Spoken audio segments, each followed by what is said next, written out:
Please subscribe Topper Vicini Academy. स्वागत है आपका।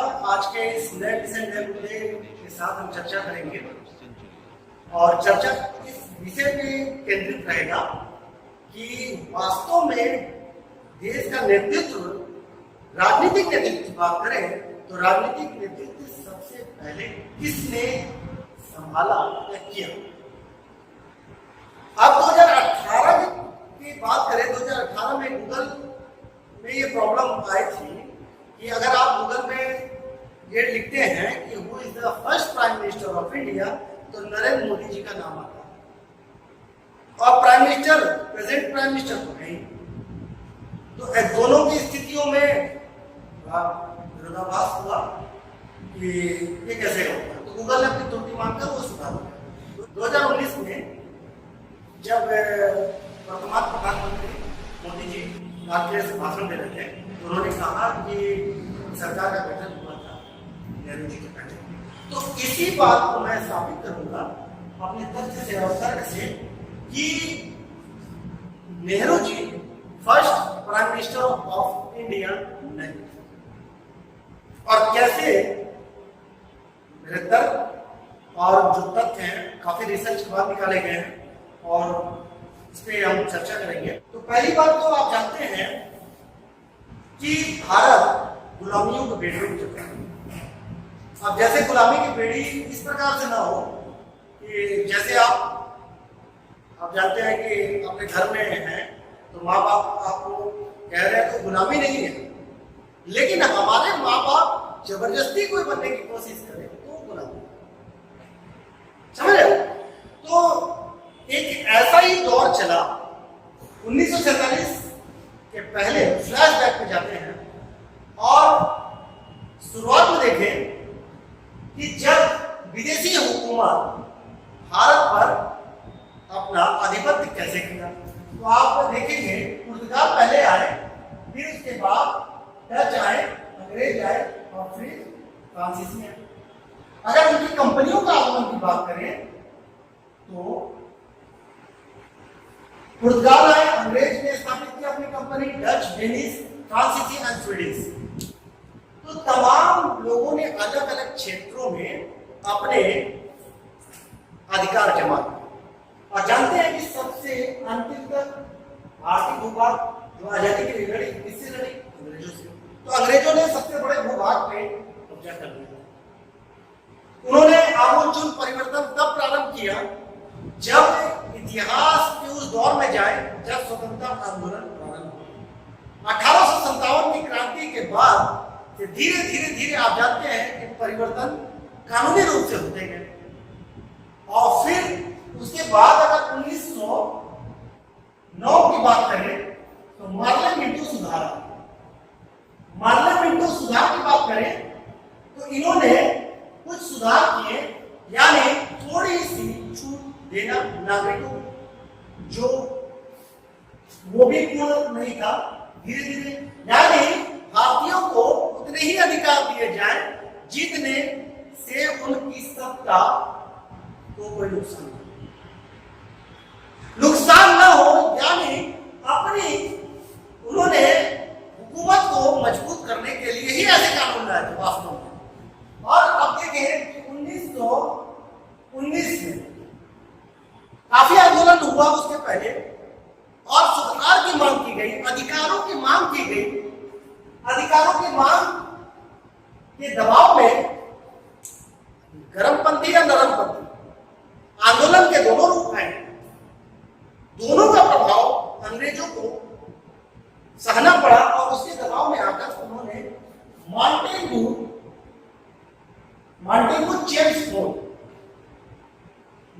चेम्सफोर्ड सुधार लाया।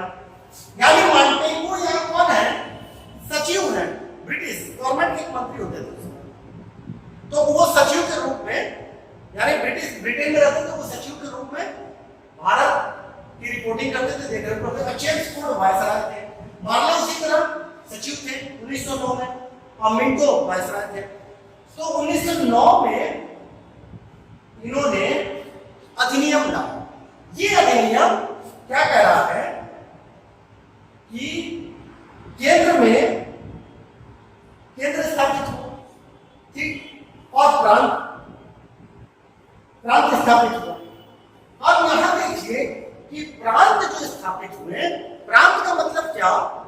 जिन जिन राज्यों में ब्रिटिश गवर्नमेंट की हुकूमत थी, जिन जिन राज्यों में ब्रिटिश गवर्नमेंट की हुकूमत थी, अब यहां थोड़ा सा फ्लैशबैक में जाने के पहले इस मैप को देखें कि Bombay, central province, Sindh, Punjab, Bihar, Orissa, Bengal, Assam, united province, ये जितने भी राज्य ये ब्रिटिश के डायरेक्ट कंट्रोल में थे, उन्होंने उनको प्रांत बना दिया। और जो उनके कब्जे में नहीं थे, जैसे ये हिस्सा देख पा रहे हैं, ये हिस्सा देख पा रहे हैं, ये हिस्सा देख पा रहे हैं, ये देशी रियासतें थी, यानी यहाँ नवाब वगैरह थे। ठीक है, नवाब राजाएं अपने अधिकारों और अपनी सत्ता चला सकते थे। वो राजा वास्तव में थे लेकिन कमजोर हो चुके थे, कहीं ना कहीं उसमें भी हस्तक्षेप था अंग्रेजों का, लेकिन वास्तव में इनमें डायरेक्ट इसमें कहीं ना कहीं डायरेक्ट इंडायरेक्ट दोनों प्रकार के हस्तक्षेप होते थे। और केंद्र और प्रांतों की बात की गई 1919 में। अगर मुख्य मुद्दे की बात करेंगे, हम अपने जो चर्चा है उसमें केंद्रित करके उतने ही मुद्दों की बात करेंगे। बताने को बहुत कुछ है 1919 में, लेकिन अगर 1919 में देखें तो प्रांतों को द्वैध शासन प्रणाली की तरह प्रांतों में द्वैध शासन प्रणाली लागू किया गया। द्वैध शासन प्रणाली यानी डुअल शासन। अब दो शासन का कॉन्सेप्ट आपको आसान शब्दों में समझाया अगर, तो आपके एक मम्मी हो गए, एक पापा हो गए, तो आपका नियंत्रण किसका है? मम्मी का भी है, पापा का भी है। ठीक, गलती करेंगे पापा से भी मना रहे हैं, मम्मी से भी मना रहे हैं। तो द्वैध शासन यानी एक व्यक्ति है, उस पर दोहरा नियंत्रण होगा, दोहरा नियंत्रण।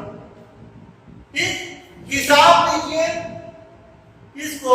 पापा को मार खाइए मम्मी से, ऐसा ही कुछ था। यानी एक व्यक्ति यानी एक क्षेत्र पे दोहरा शासन। दोहरा शासन कैसे? कि टैक्स को वसूलने का काम ब्रिटिश गवर्नमेंट, और यानी सत्ता का पावर टैक्स वसूलती थी ब्रिटिश गवर्नमेंट, और सत्ता का उपयोग भी यही कर रही है। लेकिन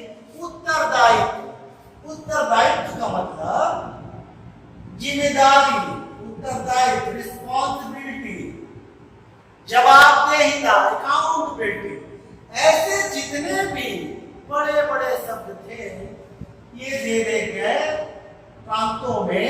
यानी जो गवर्नमेंट बनेगी तो चला। और नवाबों वाले में भी ऐसा कॉन्सेप्ट था। बंगाल में द्वैध शासन प्रणाली पहले आया, वहां पर न जाते हुए द्वैध शासन प्रणाली को आप समझ लीजिए कि नवाब या राजा जो भी थे उनको उत्तरदायित्व हो गया। अगर मान लीजिए आज के कोरोना के दौर में अगर देखें तो टैक्स ले लिया कोई और, ठीक, टैक्स ले लिया कोई और जिनकी उत्तरदायित्व है अगर सरकार, किसी भी देश की सरकार, तो आपके लिए स्वास्थ्य प्रणाली की व्यवस्था करना भी उनकी जिम्मेदारी है।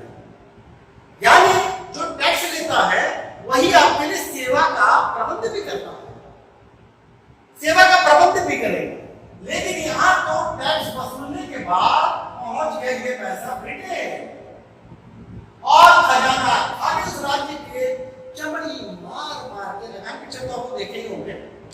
तो लगान में तो देखे, लगान वसूल के वो ब्रिटेन भेज दिए और वहां के राजा कुछ कर ही नहीं पाते थे। अंग्रेजों के साथ पार्टी चल रही है उनके महल में, ब्रिटिश गवर्नमेंट के जो है लेफ्टिनेंट गवर्नर, पार्टियां चलती रहती थी बस। और उस पार्टी में वो अलग बात है, पार्टी में आप लोग नहीं शामिल थे, क्योंकि पार्टी में उस समय अगर शामिल भी होते हैं तो आप देखेंगे गुलाबों जैसा ही बर्ताव होगा। ठीक है, तो हम अपने मुद्दे में फिर से वापस आते हैं। प्रांतों में द्वैध शासन प्रणाली हो गई, तो ये प्रांतों में जो द्वैध शासन प्रणाली थी, अब ये 1919 का कॉन्सेप्ट रहा। अब उसके बाद भी आप जानते हैं गांधी जी के आंदोलन, कांग्रेस के दबाव और गर्म दिल का प्रभाव में आकर फिर से मांग उठी कि और अधिकार दिए जाए। तो 1909 फिर 19, इसके पहले भी और भी कानून आए, लेकिन हम उसको नहीं, सीधे पॉइंट पर आने की कोशिश कर रहे हैं। 1935 1935 में अधिनियम आया, 1935 का अधिनियम, ठीक, 1935 का अधिनियम आया। 1935 में 1919 के बाद फिर 1935 में जो अधिनियम आया, इसमें मुख्य बात है, अगर देखें दो बातों पे हम ध्यान केंद्रित करें तो आपको पूरा ये क्लियर हो जाएगा कि 1935 में एक तो परिसंघ की बात की, परिसंघ के निर्माण की, परिसंघ, अभी इसके आएंगे। और दूसरा, प्रांतों में स्वायत्तता दे देंगे, प्रांतों में स्वायत्तता, ठीक, प्रांतों की स्वायत्तता, यानी प्रांतों में स्वायत्तता दे देंगे, यानी वहां की जो गवर्नमेंट बनेगी वो स्वतंत्र होगी, अपने डिसीजन लेने में स्वतंत्र होगी, अलग नहीं हो जाएगी देश से, उस प्रकार की स्वायत्तता हो जाएगी, यानी डिसीजन लेने में, लेकिन अंतिम कंट्रोल ब्रिटिश का ही रहेगा। अब देखिए परिसंघ में ये कहा गया कि ये जो है, यानी ब्रिटिश गवर्नमेंट के क्षेत्र जो कंट्रोल में है वो, और दूसरा देसी रियासत सभी मिलकर एक संघ का निर्माण करें, यानी जितने भूभाग हैं सब मिलकर, जितने आप देख पा रहे हैं ये पूरे भूभाग, यानी ये भी सब मिलकर एक संघ का विस्तृत निर्माण करें और बैठक करें, सेंट्रल गवर्नमेंट के रूप में काम करें। सेंट्रल गवर्नमेंट यानी सेंट्रल गवर्नमेंट की बात हो रही है। सेंट्रल गवर्नमेंट का निर्माण कैसे होगा? ये परिसंघ से, यानी केंद्र सरकार का निर्माण। आप जैसे आज के डेट में क्या है, दिल्ली में आपका केंद्र सरकार है और अलग अलग स्टेटों में राज्य सरकार है, तो ये केंद्र सरकार का निर्माण कैसे होगा?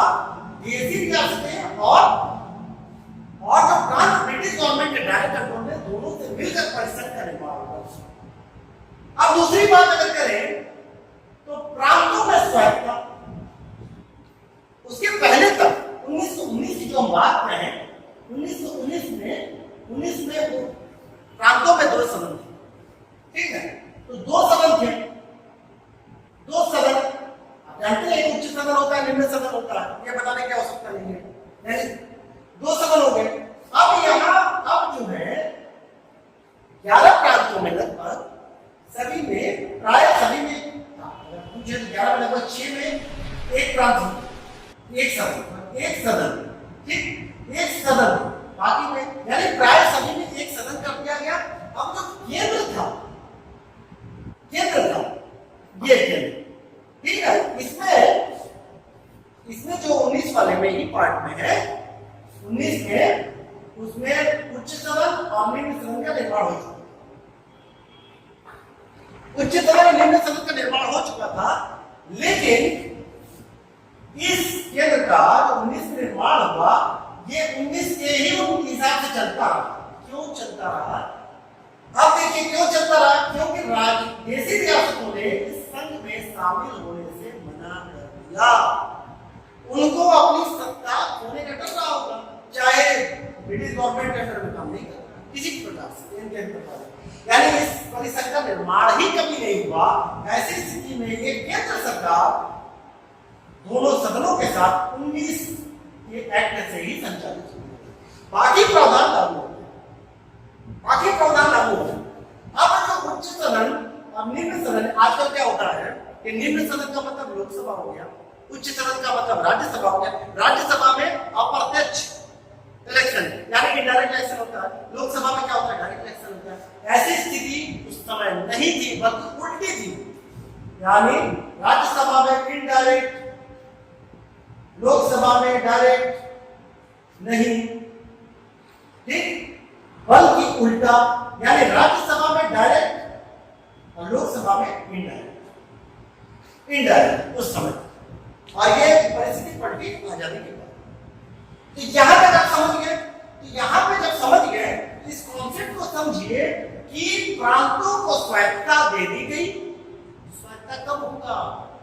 अरे भाई, जब स्वायत्त सरकार निर्माण हो तब ना। स्वायत्त सरकार का निर्माण ही हो ना हो, मान लीजिए आपको अधिकार है, कहीं पार्टी में जाना है, आपको बुला लिया, कि भाई बर्गर है, पिज्जा खूब रखा हुआ आइटम कुछ खाने के लिए, लेकिन आपको बोला जाए सिर्फ देखने के लिए पूरी वाला उठाना, पूरी उठाना, सब्जी मत उठाना, ठीक है, पूरी पूरी खा के आएंगे बिना सब्जी के, तो आज स्वाद थोड़ा है। आप ग्राउंड पे गए, देख रहे हैं कि बड़े बड़े पकवान रखे हैं, खाना उठा के खा रहे हैं, तो आपको स्वच्छता हो गया, लेकिन स्वतंत्रता नहीं है। वो कढ़ाई के लिए भाग जाना है, ये नहीं कि उठाया अपना मिठाई की भाग गए, स्वतंत्र हो गए। स्वच्छता का मतलब है जो रखा हुआ आइटम वो खाएंगे। दूसरी बात, अगर स्वच्छता की बात करें तो स्वायत्त सरकार का निर्माण भी पहले करेंगे तब तो स्वच्छता रहेंगे। आप स्वायत्त सरकार के निर्माण के लिए सबसे बड़ी बात है कि आप देखें 1935 वाले अधिनियम से ये कहा गया प्रांतों में स्वायत्त सरकार का निर्माण हो। कैसे होगा? जाहिर सी बात है, डायरेक्ट इलेक्शन कराया जाए। 1937 में ये इलेक्शन हो पाया। अब तो 1937 में इलेक्शन का दौर आया। अब 1937 में इलेक्शन का दौर आया। अब ये जो इलेक्शन हुआ उसके पहले सभी पार्टियों में विचार, विरोध, संवाद और संवाद अनेकों अनेक हुए। कोई बोला कि पार्टी किसी पार्टी को शामिल होना चाहिए चुनाव में, कोई बोला नहीं शामिल होना चाहिए। अंततः गांधी जी भी मान गए, तो गांधी जी भी मान गए तो कांग्रेस ने गांधी जी को बना दिया। और आप जानते हैं कि 1935 के पहले तक गांधी जी कांग्रेस से इस्तीफा दे दिए थे 1934 में। यानी गांधी जी को तो मनाया गया, लेकिन गांधी जी 1934 में किसी पार्टी के सदस्य नहीं थे। 1934 में गांधी जी कांग्रेस छोड़ दिए थे। क्यों छोड़ दिए थे? क्योंकि वैचारिक नए नए विचार वाले भी आ रहे थे कांग्रेस में। नेहरू के अलग विचार थे, थोड़ा उग्र वाले थे। गांधी जी चरखा को भारत का हृदय कह रहे थे। तो तमाम ऐसे विचार मतभेद होने लगे थे। तो वैसी स्थिति में ये गांधी जी 1934 में छोड़ दिए। अब जो ये कॉन्सेप्ट है 1937 में इलेक्शन का दौर आया तो अंततः कांग्रेस ने मन बना लिया कि चुनाव किया, ठीक है, चुनाव में हिस्सेदारी लें। तो चुनाव में हिस्सेदारी लेने के लिए मुस्लिम लीग भी तैयार हो गई, कम्युनिस्ट पार्टी भी तैयार हो गई, किसान प्रजा पार्टी भी तैयार हो गई। तमाम देश में उस समय जितनी पार्टियां थी वो चुनाव में तैयार हो गए और तैयार लड़े चुनाव। तो अगर 1937 में बात करें तो 11 प्रांतों में इलेक्शन हुए। 11 प्रांतों में इलेक्शन हुए। 11 प्रांतों में जब इलेक्शन हुए तो इलेक्शन का परिणाम भी आएगा।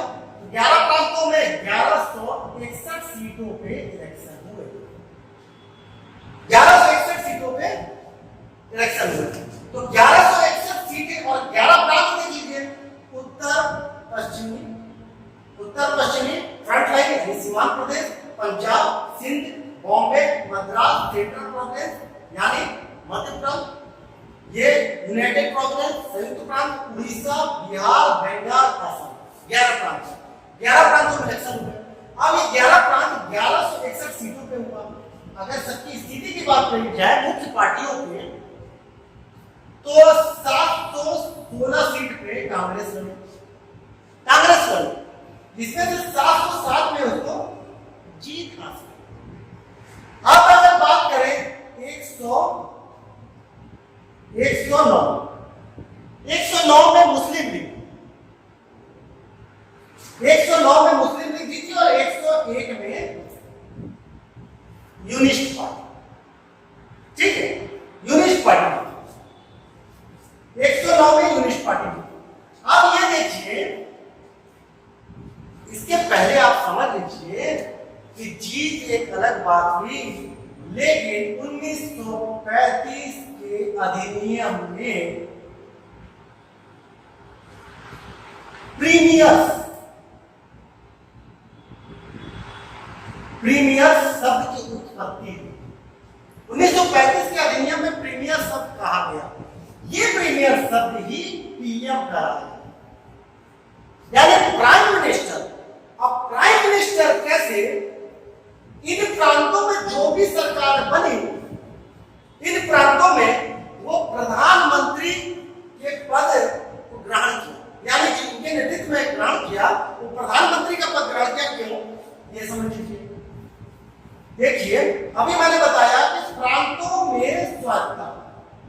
प्रांतों में स्वायत्ता, ठीक है।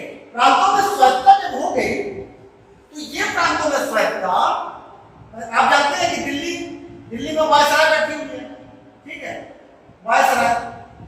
ये वायसराय अलग अलग राज्यों को रिपोर्ट कर रही है, नियंत्रण कर रही है। और फिर ब्रिटेन यानी यूके, ब्रिटेन जो है वहां क्राउन को अपनी रिपोर्ट भेजती है, क्राउन को, महारानी यानी ताज। ये वायसराय जो राज्यों में यानी प्रांतों को नियंत्रण कर रही थी, इस नियंत्रण से मुक्त होकर प्रांत डायरेक्ट क्राउन से कनेक्ट यानी स्वायत्त हो गई। क्यों? क्योंकि ये कभी आजादी के पूर्व तक, जैसा मैंने बताया कि परिसंघ बना ही नहीं, तो परिसंघ का नियंत्रण वायसराय के पास रहा ही नहीं। वायसराय के पास रहा ही नहीं। अगर परिसंघ बन जाता तो वायसराय का नियंत्रण होता, तो वायसराय का नियंत्रण नहीं रहा क्योंकि परिसंघ का निर्माण नहीं हुआ।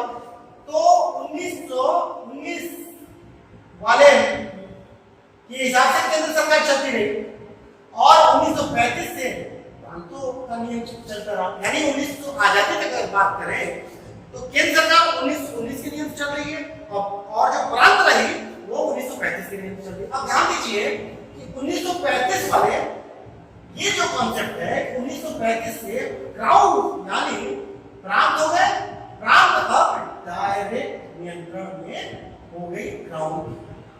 बीच में बिचौलिया वायसराय खत्म हो गया। और आप जानते हैं, मैंने बताया परिसंघ का निर्माण यानी परिसंघ राष्ट्र का निर्माण। भाई राष्ट्र का कॉन्सेप्ट ये होता है कि राष्ट्र में भूमि हो, संप्रभुता हो, जनसंख्या यानी लोग हो, भूमि, संप्रभुता, लोग, ठीक, और तो भूमि, संप्रभुता, लोग और सरकार, यानी आप लोगों को याद है, एक अच्छी बात है, तो सरकार सरकार का निर्माण हो गया। लोग, जनसंख्या थे, भूमि भी थी, क्या नहीं था? अरे भाई यही नहीं था, इसी के लिए तो आजादी लड़ रहे थे। किसके लिए लड़ रहे थे? 1947 में ही जाके मिला है, 47 में मिला है भाई। संप्रभुता, हम अपनी स्वेच्छा से अपनी सरकार चुनेगा, हमारी सरकार अपने लिए काम करेगी, अब बाहरी कोई हुकूमत या आपकी भूमि के अंदर कोई हस्तक्षेप नहीं करेगी। यही तो संप्रभुता होगा, यही तो संप्रभुता। तो संप्रभुता जो कॉन्सेप्ट है वो तो 1947 में पूरी तरह मिला। तो ऐसी स्थिति में अब आप समझते हैं प्रीमियर यानी प्राइम मिनिस्टर हो गए 11, तो 11 प्रधानमंत्रियों ने चुनाव के बाद शपथ ग्रहण की। 11 प्रधानमंत्री ने अलग अलग राज्यों में। और अगर चुनाव के बाद का रिजल्ट देखें तो सिंध में, अब सिंध आ गई, सिंध में कौन है? अल्लाह बख्श आपका सुनो जी थे, उन्होंने। पंजाब में आ गई, पंजाब में सिकंदर हयात खान थे, उन्होंने। बॉम्बे में बीजी खरे जो थे वो। असम में सर मोहम्मद सादुल्ला।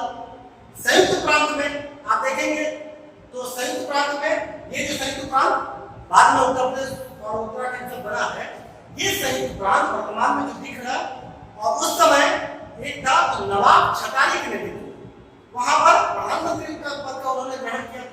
बंगाल में अब्दुल कासिम फजूल इन्होंने ग्रहण, ठीक है।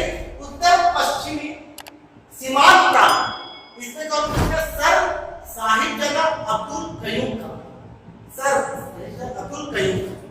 तो और भी है, जैसे इधर से आ जाइए तो मद्रास नाम के नीचे चक्रवर्ती राजगोपालाचारी, जो इतिहास में आप जानते हैं, आसानी से पढ़ सकते हैं। ये जो मध्य प्रोविंस आप दिख रहा है, उस समय डॉक्टर एम पी खरे मध्य प्रोविंस। और उड़ीसा में चल जाएंगे तो आपको बीएन दास ने प्रधानमंत्री पद की शपथ ग्रहण की। और यही नहीं, बिहार का नाम आज भी बिहार है, क्यों? वो प्राचीन नाम से बिहार पर्यटन आज भी है बिहार, ठीक है। तो बिहार में मोहम्मद यूनिस जी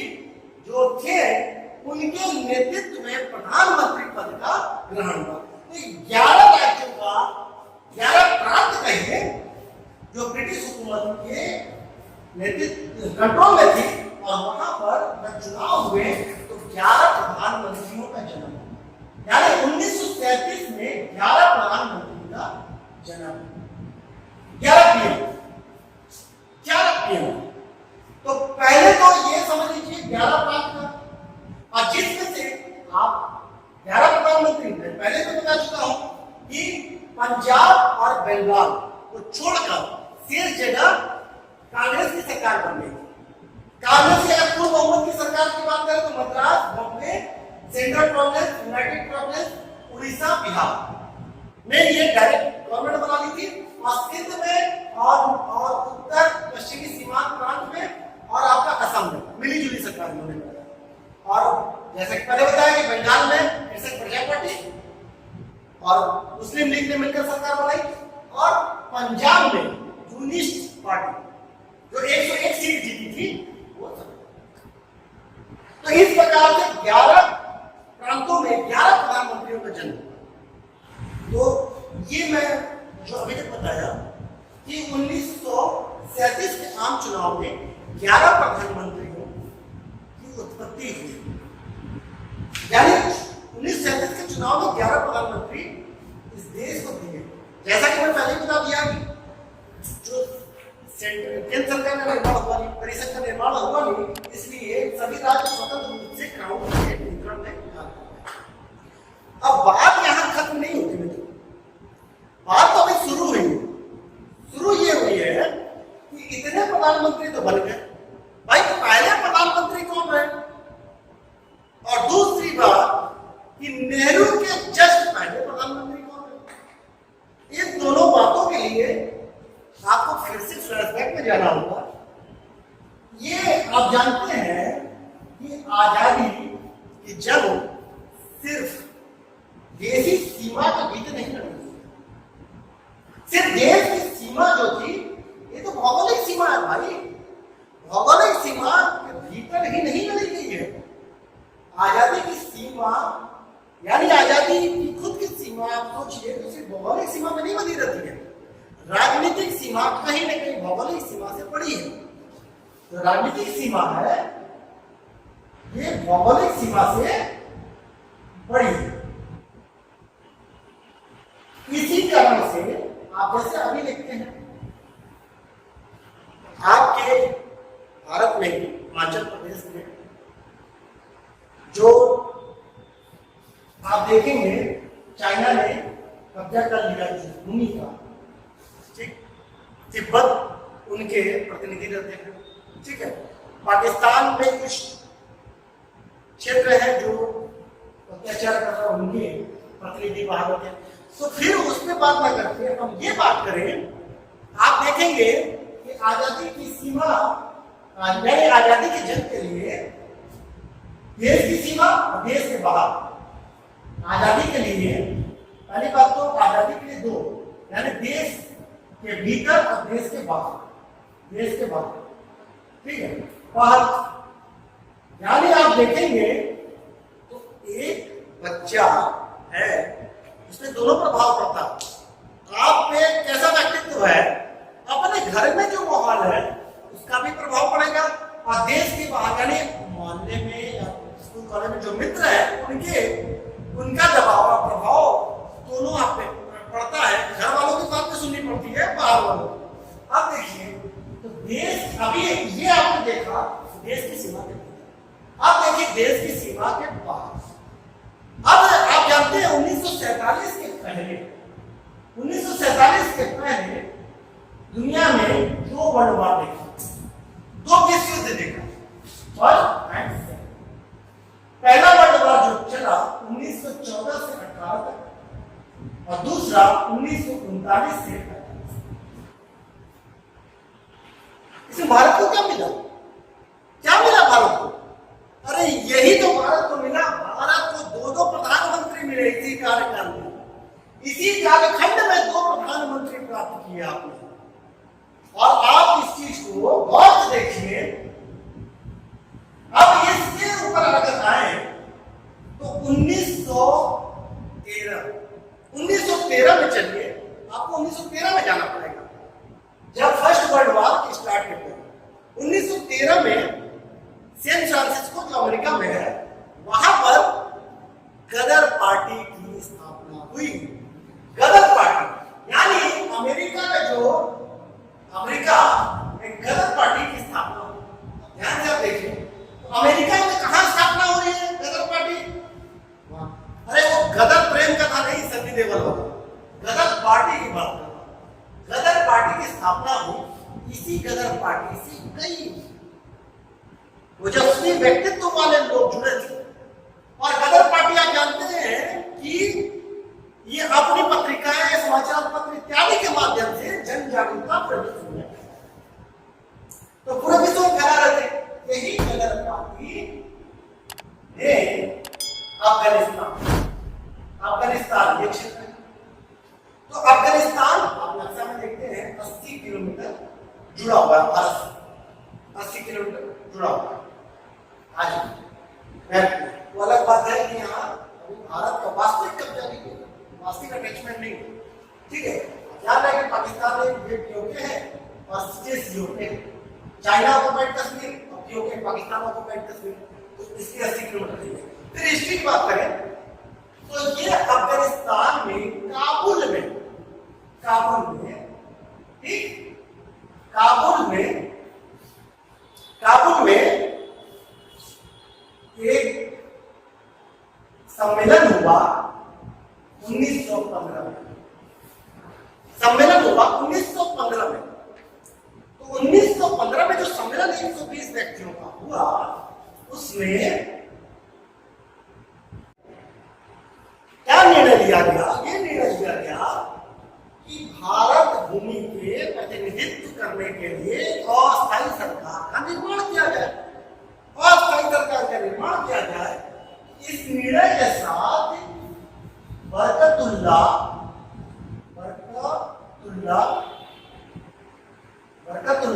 को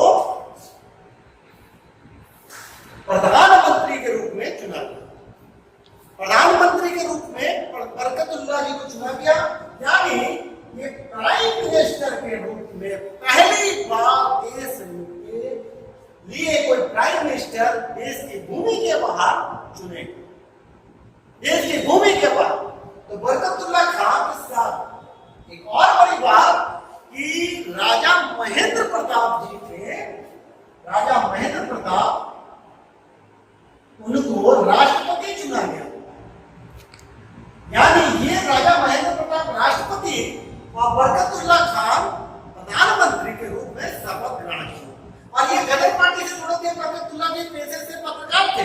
यानी पत्रकार सबसे पहला देश का प्रधानमंत्री के रूप में शपथ ग्रहण किया देश की भूमि के बाहर।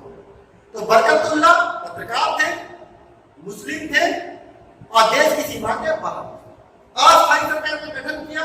उस गठन जो गदर पार्टी से जुड़ा था 13 मार्च 1913 में जिस गदर पार्टी की मतलब स्थापना हुई, उसी ने बरकतुल्लाह प्रधानमंत्री के रूप में आपको प्रदान किया। अब यही फ्लैशबैक में फिर जाएंगे। इस पार्टी को जो यानी इस पार्टी छोड़िए, इस बरकतुल्लाह जी के जो नेतृत्व में मंत्रिमंडल का गठन हुआ, इसको रूस, जापान, तुर्की, अफगानिस्तान जैसे देशों को मान्यता दिया। और किसी देश को अन्य देश अगर तमाम देश मान्यता दे देते हैं तो ऐसी स्थिति में वो लीगल गवर्नमेंट थी। और वो लीगल गवर्नमेंट थी, उन्होंने अन्य समझौते भी किए।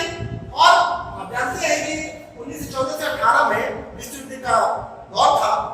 पूरे विश्व में विश्व युद्ध के बादल मंडरा ही नहीं रहे थे, बल्कि बरस रहे थे, वर्षा भी हो रही थी विश्व का युद्ध का।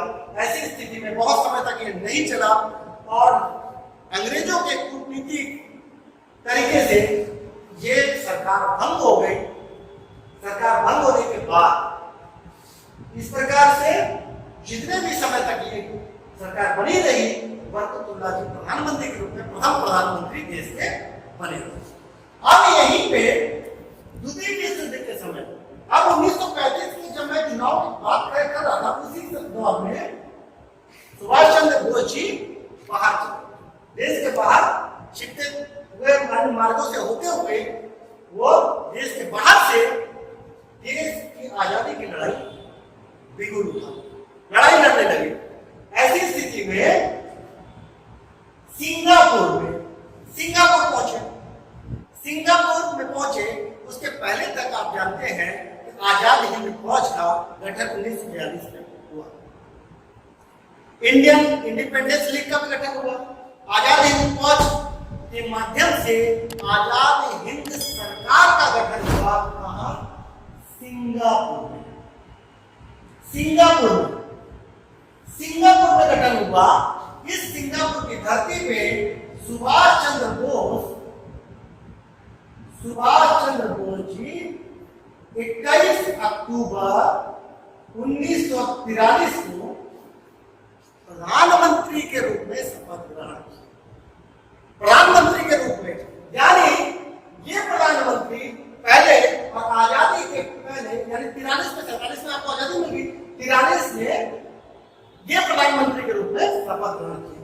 अब सबसे बड़ी बात कि यहां देखिए, सुभाष चंद्र बोस 21 अक्टूबर 1943 को पहली बार शपथ ग्रहण जब किए तो सिर्फ शपथ ही नहीं ग्रहण किए, उन्होंने एक भारतीय सेना का निर्माण किया। और आप जानते हैं रानी झांसी सेना, तमाम सेनाओं का निर्माण किया। और उसके बाद जापान के सहयोग से उन्होंने बर्मा, ये बर्मा का क्षेत्र, ये यहाँ पे, और बर्मा के क्षेत्र से इन्होंने अंग्रेजों से युद्ध लड़ने के लिए भारतीय भूमि पर प्रवेश किया। भारतीय भूमि पर प्रवेश किया और भारतीय भूमि पर प्रवेश किया, युद्ध किया, वो तमाम बातें जो आप जानते हैं कि उसके बाद असफल हो गए, लेकिन भारतीय भूमि पर उन्होंने कदम रख दिया था। तो सुभाष चंद्र बोस के नेतृत्व में बनी जो एएनआई थी, वो भारतीय भूमि पर 18 मार्च 1944 को कदम रख दी। यानी अगर आजाद हिंद फौज की बात करें तो पहली बार 18 मार्च 1944 को कदम रखी। लेकिन यही नहीं, जस्ट इसके पहले वाली बात करें तो सुभाष चंद्र बोस 21 अक्टूबर 1943 को शपथ ग्रहण कर लिए, जापान के साथ समझौता किया और जापान के नियंत्रण में अंडमान एंड निकोबार ही जो जापान के कब्जे में थे उनको इन्होंने प्राप्त किया।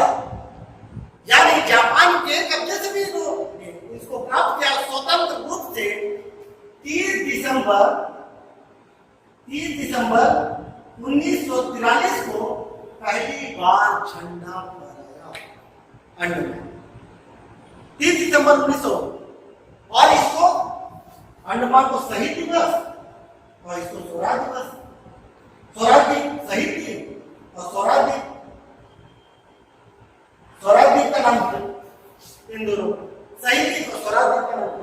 इतनी घटनाक्रम होने के बाद और एक तथ्य और भी है कि आप जो जानते हैं, सुभाष चंद्र बोस ने, आप जानते हैं कि जब युद्ध के पहले, जब ब्रिटिश गवर्नमेंट युद्ध छेड़ा, इन्होंने उसके पहले महात्मा गांधी से रेडियो में संवाद किया।